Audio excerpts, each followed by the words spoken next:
Buenas noches familia, esperemos que hayan tenido un excelente lunes. Hace un par de días el INDEC publicó su informe de pobreza e indigencia correspondiente al primer semestre de 2025 y bajó al 31,6%, números impresionantes versus el 52,9% del igual periodo de 2024. En tanto, la indigencia, que es una subcategoría de la pobreza, llegó al 6,9%. Con estos niveles hay 14,5 millones de pobres en el país y de ellos 3 millones son indigentes. Además, se trata del nivel más bajo de pobreza desde 2018. La clave para esta baja fue la reducción de la inflación, que tuvo un pico de 25,5% en diciembre de 2023 y desde allí fue bajando hasta el 1,9% de agosto pasado. Así, el índice de precios al consumidor marcó 211% en 2023, 117% en 2024 y se perfila cerrar este año en torno al 30%.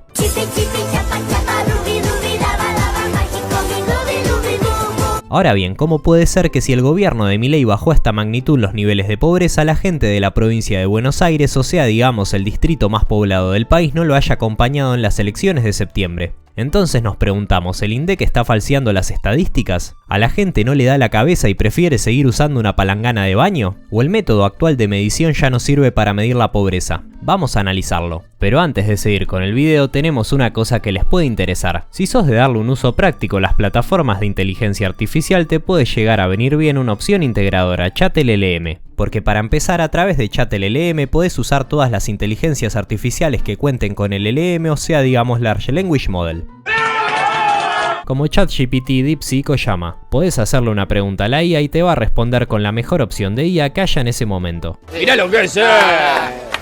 Además, también sirve para crear imágenes o videos, teniendo integradas las IAs de DALL-E, Ideogram, ChatGPT-5 y muchas más. Buscandini Laburini. Pero todavía hay más cosas. Si sos programador o en vías de serlo, la misma IA puede generarte código o arreglar líneas de código mal hechas. Y si necesitas leer un PDF, la propia IA puede hacerte un resumen o generar respuestas por vos. Y lo mejor de todo es el precio que tiene, tan solo $10 al mes y teniendo casi todas las IAs del mercado integradas en una, incluido el flamante ChatGPT-5. Así que si les interesa usarla, pueden acceder a través del link que está en la descripción o el comentario fijado. Sigamos con el video. Hay que bancar a los chivos. En el mismo país que salieron 12 millones de personas de la pobreza, el gobierno perdió por amplio margen las elecciones del 7 de septiembre y las encuestas recogen que un porcentaje importante de los argentinos señala que no llega a fin de mes. Dicen que la gente no llega a fin de mes. Bueno, hoy hay 6 millones de argentinos que comen cuando antes no comían. Es decir, le devolvimos la comida a 6 millones de argentinos. Por favor, salva este país. Estamos en eso. Yo tengo claro que todavía la situación es complicada, que es dura. Todavía tenemos 30% de pobres. Hay mucho por hacer. Son casi 100 años de estar destruyendo un país.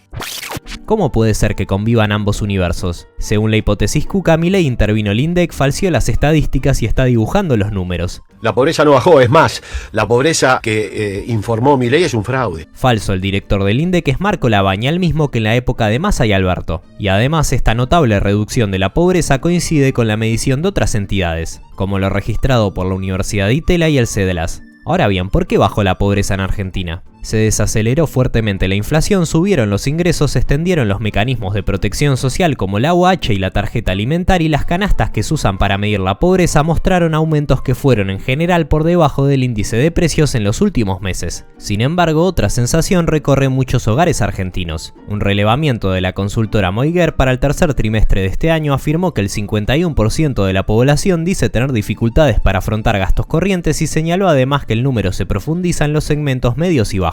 Según la consultora Casa 3, 6 de cada 10 personas señalaron haber hecho algún sacrificio en el último tiempo, el 60% resignó ocio, el 51% pasó a segundas marcas, el 48% dice haber comprado menos ropa, el 38% resignó vacaciones, el 35% plataformas de contenido, el 20% usó menos el auto, otro 16% dio de baja actividades de sus hijos, el 13% se bajó de categoría en su prepaga, el 9% en el seguro y un 4% cambió de colegio a sus hijos, lo que deriva de estos datos es que si la gente queda levemente por encima de un límite estadístico definido por ingresos, esto no implica vivir bien y menos en un mercado laboral tan rígido y precarizado desde hace años. Es tan horrible, tan horrible, tan horrible, tan horrible. Entonces, muchas de estas personas que están en un limbo medio difícil de cuantificar entre la clase media y la pobreza, según el INDEC dejaron de ser pobres a pesar de que en el proceso no sintieron una mejoría sustanciosa. Al mismo tiempo, si vamos al caso puntual de la provincia de Buenos Aires, también pudo haber pasado que las principales actividades económicas del conurbano, como son la industria o la construcción, tuvieron fuertes retrocesos en 2024 y que todavía no llegaron a recuperarse en 2025. De esta manera, miles de trabajadores especializados en estas actividades pueden haber visto empeorada su situación bajo el gobierno de Milei. Además, en el conurbano bonaerense pueden llegar a pesar mucho más la cercanía de la política tradicional, o sea, digamos redes de punteros, intendentes o sindicatos, que los indicadores macroeconómicos. Aunque haya menos pobres en números y el día a día sigue siendo duro, los vínculos territoriales pesan más que la estadística.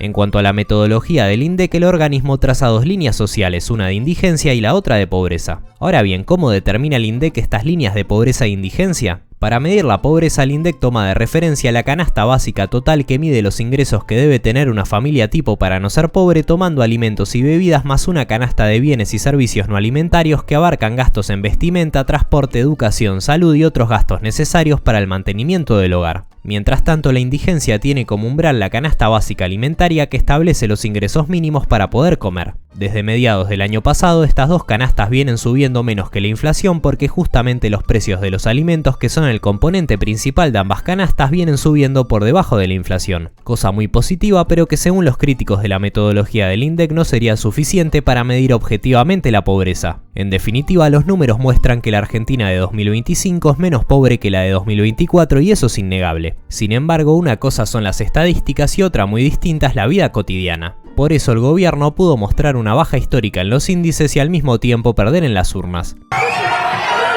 ¿Qué pasó? O tal vez simplemente estamos sobreanalizando todo y en realidad el capital humano del país es nulo y no hay futuro. Hasta la próxima.